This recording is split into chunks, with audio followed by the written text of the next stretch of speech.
There we go. Okay, perfect. Awesome. What is going on? What is going on, y'all? If y'all, I'm gonna let Ben introduce himself. If y'all don't know who Ben Taylor, Mr. Raw Motivations is, I'm gonna hop on his introduction. Yeah, sounds good. So my name is Ben Taylor. I'm a self-aware narcissist as well on this channel to provide awareness, growth, healing, change, and development. So I work with people trying to help them break out of the trauma bond, the thought process, and the mental, like the mind fuckery that happens when they're with a toxic person. They don't actually know how to be able to break out of the trauma bond, how to be able to move forward. And so we work with people to help them rewire their thought process and change the story that they believe. Part of what we're going to be bringing to the table in Orlando, Florida on next Saturday, May the 20th, is actually showing and coaching people how to be able to go through this process, how to be able to get to the place where you can actually separate from it and not let the rumination, the intrusive thoughts keep pulling you back. Yes, sir. The rumination and intrusive thoughts, y'all. Rumination. So many people ruminate. So how they answer. Catherine, what's going on? There we go. We got her. Mind fuckery is the perfect word for it. Yes, absolutely it is, y'all. So I'm going to let Catherine introduce herself, y'all. We're going to Hi, my name is Catherine Kleiss. My business page on Facebook is Stand Coaching. That's my company. So I'm also on here just to raise awareness on narcissistic abuse and really reveal it for what it is, because I find it extremely covert and manipulative and deceitful, and it's really hard to see even when you're in it. Actually, especially when you're in it. So that's why I'm here. I'm here to raise awareness on it. My personal journey is I am the daughter of a narcissist. So narcissistic abuse for me started in childhood. It led into a pattern of dating behavior, a lot of toxic relationships, until I ended up with a narcissist myself. So that's me. It's nice to meet you all. So speaking of rumination,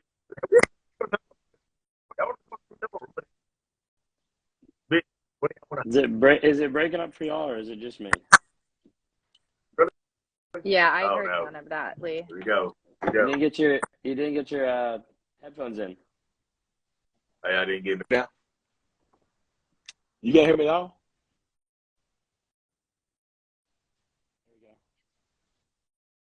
What about now? Well, it's just really spotty. Okay. There we go. There we go. Sorry, y'all. Okay. Sorry, y'all. Sorry. There we go. But it's breaking up. It's breaking up. Yep. Yeah. Can y'all hear me? Is it better now? I need breaking up for me. You're Breaking up good. for me. Something's wrong with the sound. You're good now. We can hear. Okay. I think it's just lagging. See, now they're going to come in like, no, we're good. Yes. That's what I think people. I mean, some people say yes, they can hear it got now. it. So yep. It's changing. The wave is changing. Yeah. But y'all want to talk about rumination or gaslight? What we hopping off with first? No, we talked about gaslighting last time, so we should talk about something new. Let's talk about rumination then, y'all. Catherine? What does rumination go for 5 points? Okay, for 5 points. So rumination is when you are stuck. You're stuck almost obsessively on something, right? And in the context of narcissistic abuse, it's probably that person or the conversations or the things that happened or getting them back or them changing, right? Like you're ruminating, you're fixated and stuck on this. Yeah. I thought Ben was gonna add to it. So a lot of people get like say there's a lag. I said yeah, and then I thought you were saying something, so I just I know. So I'll let you have one. Do you guys ruminate?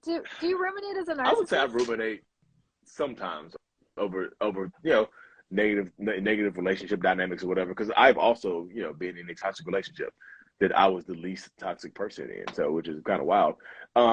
So I guess for us it's more like we obsess over some things, but I don't know if it would be necessarily ruminate. I don't know. Yeah. Is rumination a form of obsession though? Yeah, I mean it'd be like a piece of it. It'd be like constantly thinking about another person, and yeah, a narcissist ruminates about themselves. Put it that way. Yeah. I was gonna say you guys must ruminate, right? Like you're always. I go. That's not always like about like one specific thing or one specific person. Like I don't know. I mean maybe Lee's different, but like for me, like I don't have like one thing that I think about like every single day, or that like I can't let go, or like stuff like that. Like I think a lot, but it's not always just like one exact piece. Yeah. So I ruminate over specific people sometimes. I would say that I do obsess over old relationship dynamics and what I could have done better or what I could have done differently.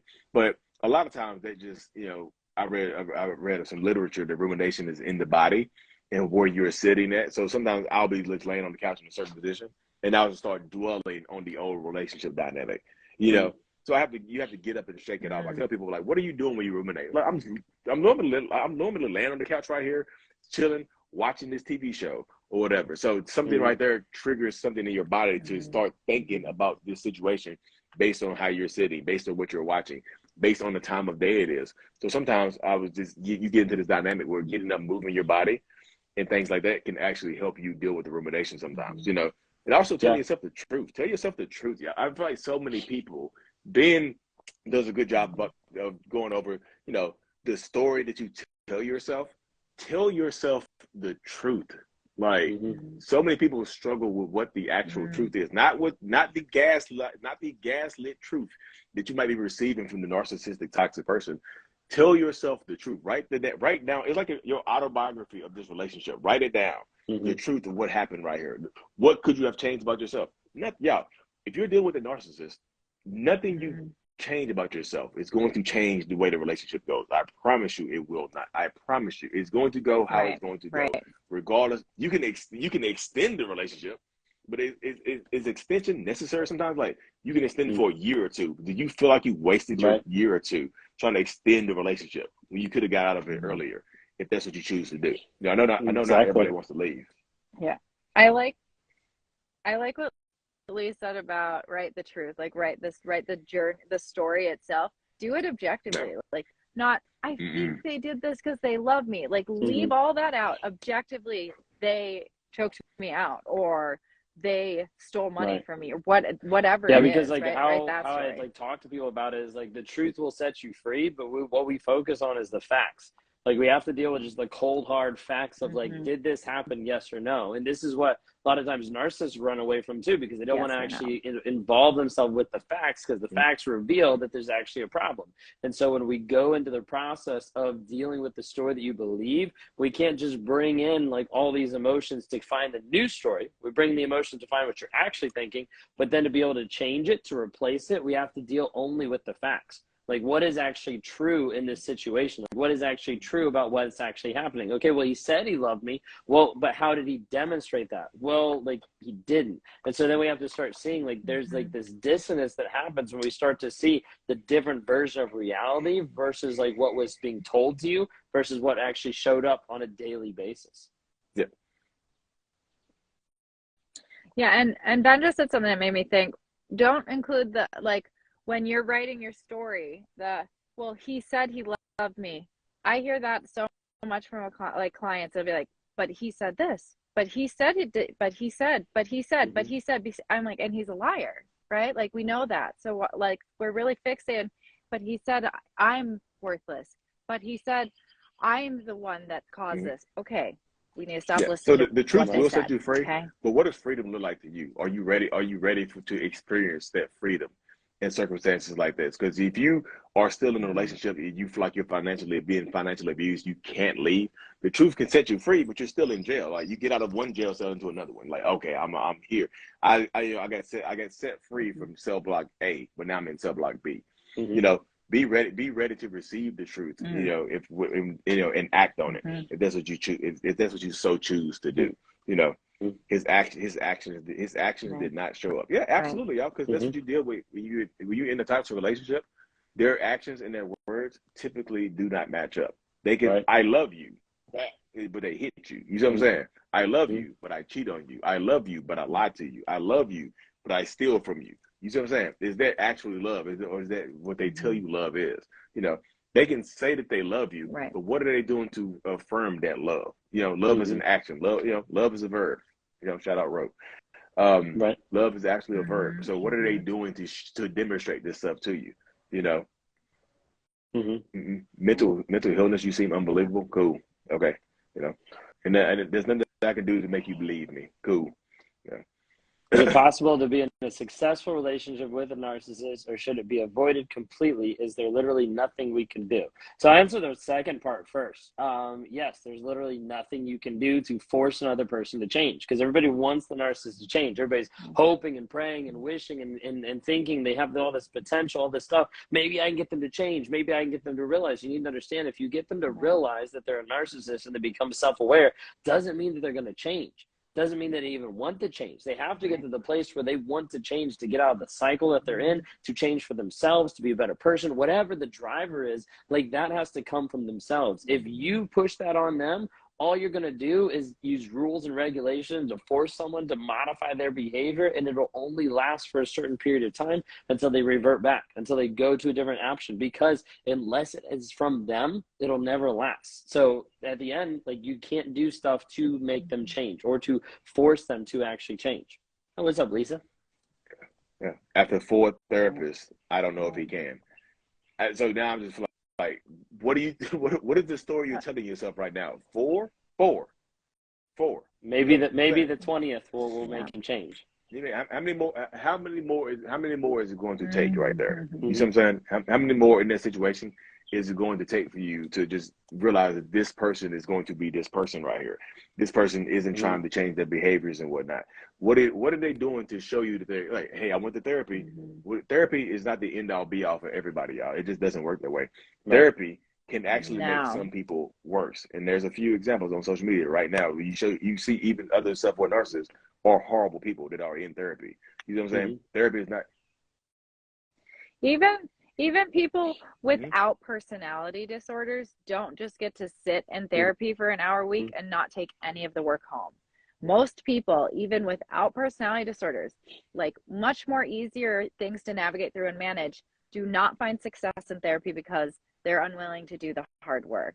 Okay. And then on top of this narcissist in your life has an actual personality disorder. Somebody said something. So narcissists need Jesus. What if we already got Jesus? What then? What next? I got Jesus. What's next? You know what I'm saying? What's the next step? What do I do with Jesus? Okay, next is WWJD. Yeah, what do I do with Jesus once I have him? I have him right here. You see what I'm saying? He's in my heart. What do I do next? You know, someone said his therapist said I shouldn't focus on having him, focus on him apologizing and stating what hurt me with the cheating. That's really interesting. So yeah, doesn't sound like that therapist is actually helping out anything. Gosh, there's like a lot of stuff to say about that, but I mean, it's crazy. Yeah. So again, so this is the dynamic right here. But I would also say that not every therapist is qualified to deal with a toxic, narcissistic person, y'all. Right. You mean, because you can go into therapy, and I can go into therapy and charm the therapist. I can have a therapist in there laughing her ass off. You know, I did. You know, when I went to marriage counseling, my therapist, I knew she wasn't qualified to do with a narcissist. I was like, I told her, I was like, I have narcissistic personality disorder. She was like, oh, okay. I was like, oh, okay. Nice. You know what I mean? Right. But if I was on some old dirty shit, I could have been a very, very bad person. But, you know, I was there to put the work in. Yeah, you have to understand the book is very, very different than what it looks like in real life. And a lot of therapists go and study a book, but they've never had life experience with it. So, okay, person with entitlement. What does that look like? It's wildly different actually in front of you on a couch. And if you're with an unqualified therapist to be dealing with narcissistic abuse or like deceitful type of manipulation, it will be more traumatizing. Like you'll end up worse. Man, I knew what companies would respond to. I say it, Papa. I was just like, mine was a Christian but had some sort of God complex. You cannot be a Christian and think you're God at the same time, y'all. It doesn't work that way. It doesn't work that way. So that like, I put it in the comments because I saw that right away. But I was like, yeah, I don't think a Christian abuser exists. I just think an abuser exists. But there's not a Christian version, because you can't say that you've had a changed moment or that you've been impacted by the God of the universe and you're still abusing other people. Those two things don't go together. So there isn't a Christian abuser. There's just an abuser, just an abusive asshole who's not actually following through anything, but using religion as a way to try to manipulate you even more. Yeah. Yeah. Totally. I saw that comment pop. I was like, I was gonna pin it, but I was like, I already had your comment pin. So y'all are just joining on the live, y'all. All three of us are coming together for a live in-person workshop in Orlando, Florida on May the 20th in Orlando, Florida. The link is pinned in the comment section right now. It's also in each of one of our bios. So it's rawmotivationscoaching.com/workshop, Orlando, Florida. You know, it's going to be fire. I would just say that, you know. Should we Nothing like it is going on in the world. We actually Googled it the other day. And nothing is going on in the world. Two self-aware narcissists and a survivor are coming together to coach other people on how to actually break free mentally, emotionally, to be able to get you to the place where you can turn from a survivor to a thriver and continue to grow, heal, and develop yourself. Yeah. Should we file domestic violence against narc abusers? I think you should file domestic violence against any abuser that's abusing you. It's safely, y'all, because I'm just telling y'all, use discretion, of course. Viewer discretion is advised, like the movie. You know, seriously, because some people filing an domestic violence restraining order against them could set them off, make them want to come after you even more. So protect yourself at all costs. You see what I'm saying? You have to. You know. There's a cool question. Do you feel like most of your knowledge came from your therapist? Somebody asked me that? Yeah, it's just in the comments. Do you feel like most of your knowledge came from your therapist? That's interesting. So I feel like Not me. For me, I wouldn't say that most of my knowledge came from my therapist. I feel like my therapist has provided me a greater understanding of the inner workings of my own mind. You see what I'm saying? I learned a lot from online, and I learned a lot online and things of that nature. But I feel like most of my stuff is just comes from me. She's provided me a different perspective and things like that. I feel like what my therapist has helped me with the most, I feel like for me in my communication and my understanding of the world, I feel like my therapist has kind of helped me speak the same language that other people speak. You see what I'm saying? I just feel like other people, the way other people communicate with me, including my wife, is like a different language to me. She's helped bridge the gap on me communicating better, translate into a language that everybody can speak, and which is why I'm very, very good right now of articulating my thoughts, because I can speak the same language that other people speak right now. You see what I'm saying? Just in that dynamic right there. I learned most of my information from weed. I feel like the word that came to mind when I was thinking about it was, I feel like my therapist didn't just give me a ton of information, as far as like I didn't learn all this stuff from my therapist, but I feel like my therapist was influential in unlocking different aspects. Or sometimes she'd like give me a key to a different door to myself to be able to learn more about, or some of the tools to be able to do that, but not necessarily just like the information in one sense. Yeah, I would agree with that right there. I feel like therapy, without therapy, I would not be here, y'all. And I harp on therapy because therapy doesn't help everybody, but it helps me because I go to therapy and I'm open, honest, and vulnerable. And people ask me, like, what do you talk about in therapy that feel like you feel like helps you out the most? The stuff in therapy that helps me out the most is the stuff that makes me the most uncomfortable to talk about. If I feel like I want to say something to my therapist and something inside me, I start sweating or I get nervous or something, that's what I need to say, because it's in your level, it's in your areas of being uncomfortable where the most growth occurs. You know, I grow because I'm uncomfortable. You know what I mean? Vulnerability. The vulnerability. I grow through that right there. So I feel like if you go to therapy, you're not vulnerable. What's the point? You know what I mean? Literally, what's the point of therapy? No one can change without honesty and vulnerability, because honesty is just being real with where you are. And then vulnerability is pulling out the stuff that you don't want to do, but you're like, this is me, and actually being able to work through it and being able to process. When you're vulnerable, you get to be able to show, hey, this is where I'm at on the map, and this is where I want to go. If you're not vulnerable, you're not honest with where you actually are, you never have a plan. You never have a path to move forward. Yeah.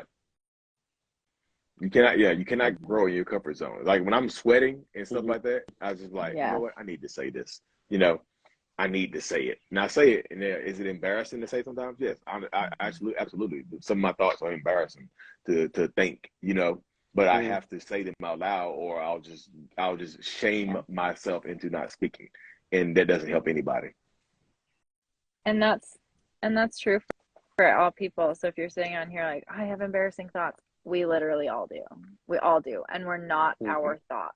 We are. I love that. I love that. There's a tweet. She's going to tweet that.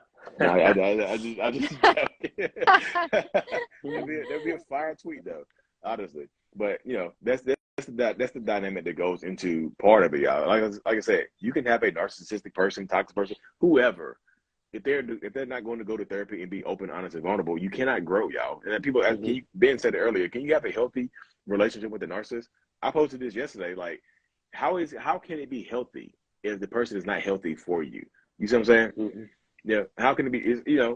Some mushroom. That's a bad one. But like I said, it cannot be healthy for you if they're not healthy for you. If they're not healthy for themselves, how can they be healthy for you? You see what I'm saying?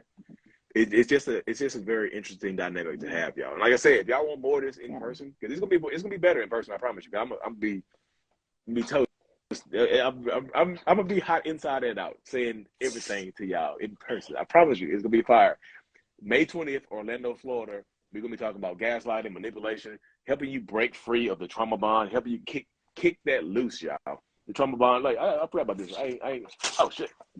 This is Lisa's journal right here, the old version of it, the Trauma Bond Recovery Journal. This can help y'all out too on Amazon. Trauma Bond Recovery Journal. That's one of them. I got all my stuff is in home. Where's yours? Oh, okay. I was waiting to show mine until you showed yours, but yeah, I'm gonna have a few journals there as well that we're gonna be giving to people. So from fantasy to reality and from regret to gratitude, the 2 journals that Raw Motivations has published so far. So we're excited to be able to help give more resources and more availability to have people move forward in their healing process. Mm-hmm. Yeah, and from me, you're going to get a narcissist playbook, and it's going to be 26 of the narcissistic abuse tactics that they will use against this is you my to journal, use you and manipulate you. self-love journal, y'all. This should help you rebuild and regain that self-love and identity, y'all. But like I said, y'all, this it's just the space that you're in right now, y'all. If you're looking to break free. Somebody said that you're 3 hours away from Orlando. I'm like 15. So and I think Catherine is farther than I am. I think she's farther than me. So 30. yeah, she's flying in. But like I said, it's gonna be a great time in Orlando, y'all. Like seriously, it's gonna be fire. I'm gonna be out there just bringing the heat. I'm gonna be bringing the narcissistic cycle of abuse like you've never seen it before. It's already it's flaming hot. It is a very, very, very, very unique perspective we're bringing. Ben and Lee have helped me so immensely. I appreciate that, Kit Catherine. Appreciate you. What's up, Kit Guy? That's the goal, y'all. That's literally the goal, y'all. I think a lot of people, see the stuff that we talk about, and certain people think that we are adding to the stigma somehow, some way, shape, or form by being self-aware narcissists. They point out toxic people's traits and behaviors. But the way my mind works and the way I just well, Lee, you're adding to the stigma of being all narcissists are bad people. How? I just feel like it just shows people's limited level of thinking to see a diagnosed narcissist, 2 of them, right, talking about their perspectives in therapy, bringing growth and change and showing and being married and having a family. It's like we're showing you it's possible. I'm not gonna sit right here and bitch and moan and whine and cry and try to play the victims, y'all, because that doesn't. Who does that help? Who does me playing the victim help? It doesn't help anybody out. Doesn't help me. Doesn't help Ben. Doesn't help Kat. Doesn't help anybody in the world except for other victims who want to sit in victim mode. I don't. If you want to sit in perpetual victimhood, I'm not. I'm not adding to the stigma. I'm literally a stigma buster. But everybody has their own perspective. Like I said, if y'all want to sit in victimhood, sit in victimhood. I'm not a victim. I'm a thriver. I'm thriving. Yeah. I'm my own thriver. You can bring charges for emotional abuse. I think in London you can. I think in the Australia or the UK, I think they just passed the law for emotional abuse is now a crime. You still have full narcissistic vibes. Yes. Did y'all see it? It doesn't go away, y'all. I'm not cleansed with narcissism. I didn't. You didn't get all of the Jezebel spirit out of you. I have not been dunked in enough holy water for it to come out. You know what I'm saying? I was gonna say I can bring some holy water to we have a sprinkle session. It doesn't go away. I feel like people there are people. I'm telling y'all, there are people that would try to sell you a dream that the narcissism goes away. It doesn't. You know what I mean? But at the end of the day, I tell you, I'm working on it. Like the narcissism, I literally have a personality disorder, y'all. It's and it's fine. I'm cool with it. I don't want it to go away. I'm cool. I feel like acceptance of who I am helps me. You see what I'm saying? It absolutely helps me accept who I am. Like I need to get rid of this. I want to get rid of it. That seems like that could be a pointless goal. What if I never get rid of it? I'll live a life of frustration and of an unhappiness. I like who I am. You don't have to like who I am. Like I Yeah. said, y'all don't have to like who I am. It's like, oh, Lee, I don't like who you are. You're nervous. Like, cool. You know what I'm saying? I was asked today if I've like, have you completely healed? And I basically just was like, you know, there's no end to the healing journey. It's the same thing. Like, have I moved like real far down the healing journey? Yeah. Have I came a long ways? Yeah.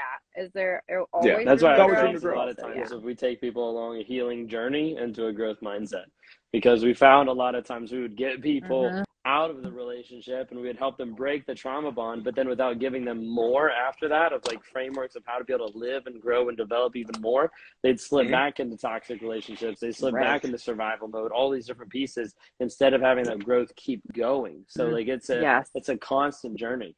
Yep. You have to have growth mindset. It's a healing. Yeah. It's a healing journey, not a destination, y'all. You cannot catch a flight or hop on the bus to healing. You have to go there. You know, you're always doing this journey.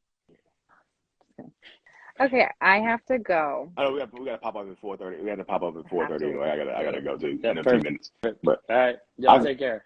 See you guys. I can keep going for a few more minutes, y'all. Yo, like I said, y'all, May 20th. Okay. Y'all be safe, Kat. Okay. Be safe, Kat. I'm just gonna see you guys later. What to say? Okay. Okay, bye. All right, Kat. You out too, Ben? I think Ben is going to, yo. I can be live for a few more minutes. I'm getting myself ready. Lee, keep being you as long as you're not harming anybody. That's perfect.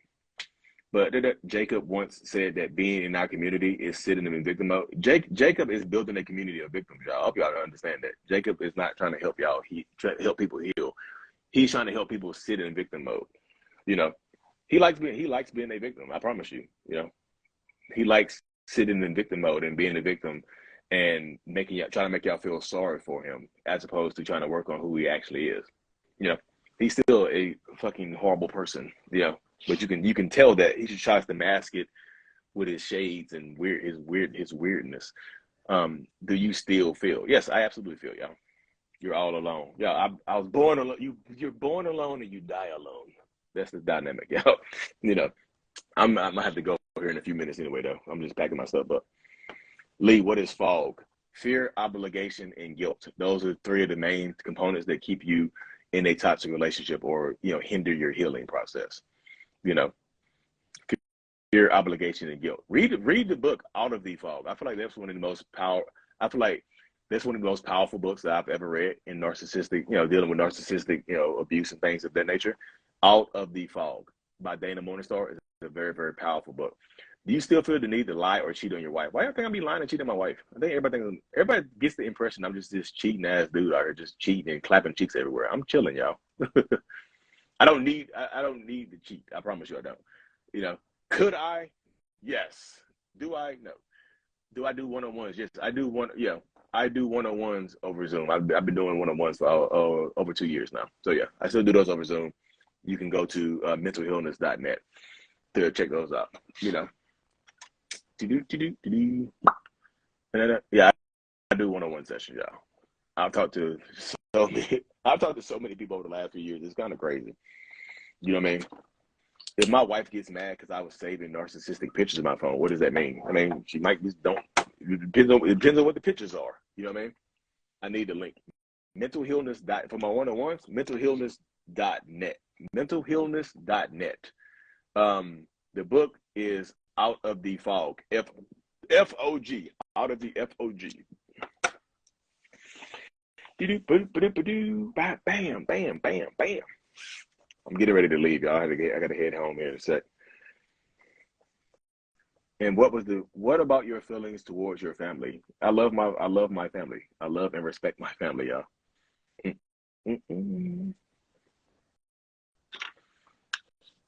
Might be dumb, but what if you want to get books to start you on your healing journey, but you live with a so-called look, you can do audio books.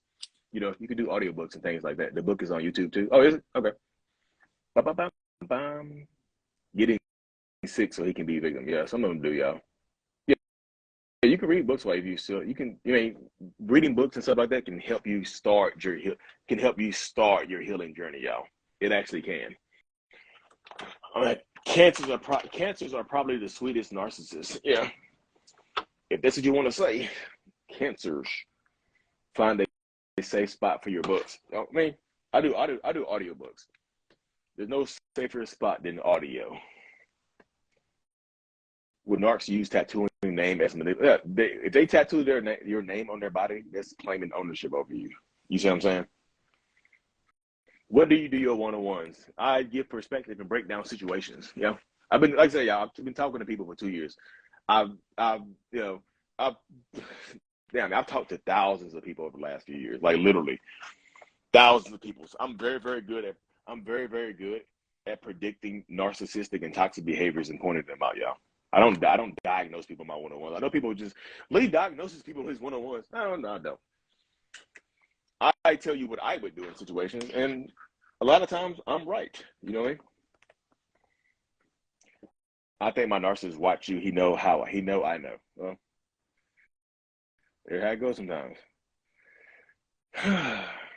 My friends told me my wife is a narcissist, but she said I have narcissistic traits. I mean, go to therapy. Is therapy not an option for you? Go to therapy. Find out. Go to therapy and get it ruled out. Go to therapy, rule it out. You see what I'm saying?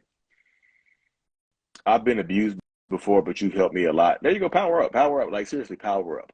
It's a journey. It's a journey. Hi, do narcs marry women they know they can control? No. I just feel like y'all in these situations right here, narcissists marry who they don't necessarily think they can control you. You know, within sometimes you get married within the first couple of months of knowing you. They think they can control you. You don't look like a narcissist. They can be evil. I mean, looks can be deceiving, y'all. How did you rule it out? A psychologist? I didn't rule it out, y'all. I would have got diagnosed. I did not rule out being a narcissist. I definitely got 100% diagnosed with narcissistic personality disorder.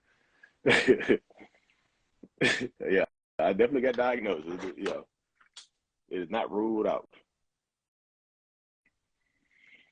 Oh, these are my glasses that stay in here? I think these I have some glasses that sit in my office.